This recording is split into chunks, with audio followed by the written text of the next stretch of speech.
Well, this is your ProHub dyno cabinet.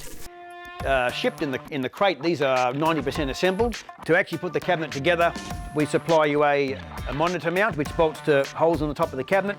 We've got a twin monitor mount which goes across the back, which you bolt the two monitors to.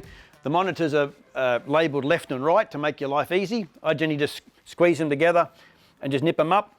You'll notice there's two boom arms on this dyno cabinet. This is class one of our premium dyno cabinets. Now once again, this is set up for a right-hand drive application, so when this cabinet is turned and moved down to this side of the vehicle, the weather station on that boom arm would be pointing towards the back of the car.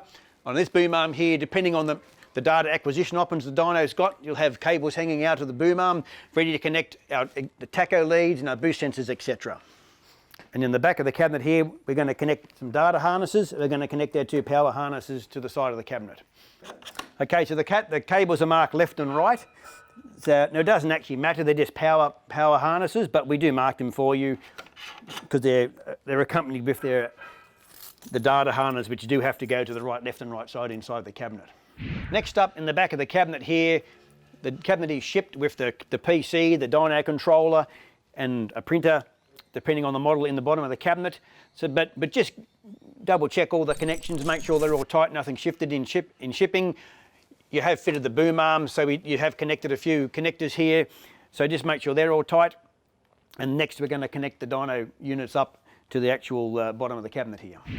Each dyno unit has a 15-pin connector and a 3-pin connector, which go to two mating 15-pin and 3-pin connectors in the cabinet. They're marked left and right, so we have to make sure we have to get them correct. The data harnesses from the dyno units are designed to go up through the bottom of the cabinet. And there's a special mount here that we put the gland fitting onto, screw the conduit nut on, and then we just connect our 15-pin connector together.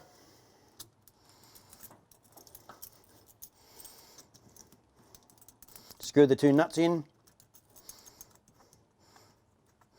The 3-pin connector has a locating notch on it, so it can only go one way. Put that in.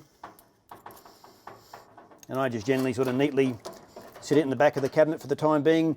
Do the same to the other side. It'll mount up in here. And then our cabinet's connected to the dyno beds and ready to go. The dyno gets shipped with a wireless keyboard to use for the operation, but packed with the keyboard is the wireless receiver. So on this boom arm here, you'll see there's a USB extension cable. So we just plug our receiver in here, and then we're ready to use the dyno. Cabinet's in position. This is an approximate place I would place the cabinet when I'm using the dyno in the car, so I can see the screens easily.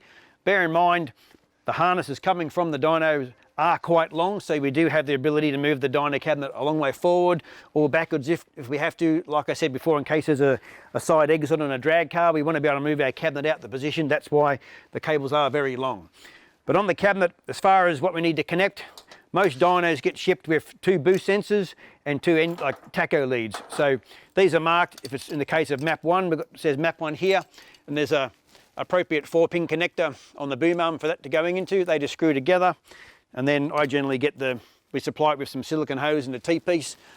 I then just put it back onto itself up on the boom arm to support it. This is our secondary probe, we class it as, which goes around a traditional spark plug lead. Once again, it's got a provision for it on here, which is called secondary. And I just generally unravel that and I'd hook it up to the top of the boom arm. The primary one, it's a 2-pin connector, so it also again has a lead here for it, easy to plug into.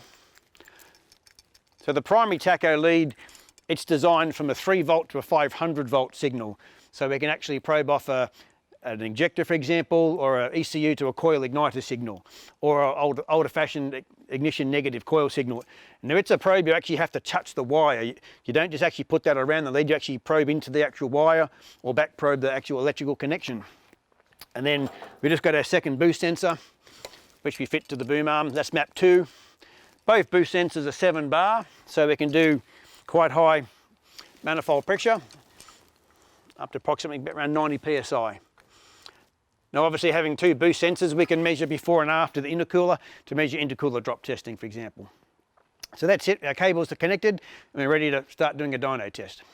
So in summary, In the case of a brand new ProHub, you've taken it out of the crates, you've unwrapped it, we've placed it in position where we're going to use the dyno, we've bolted it to the car, left and right, we've got our cabinet, we've assembled our cabinet, we've connected the cabinet to the dyno data cables. In our next video, we'll show you powering up the cabinet, turning the power on, and you'll be ready to go and use your brand new mainline ProHub dyno.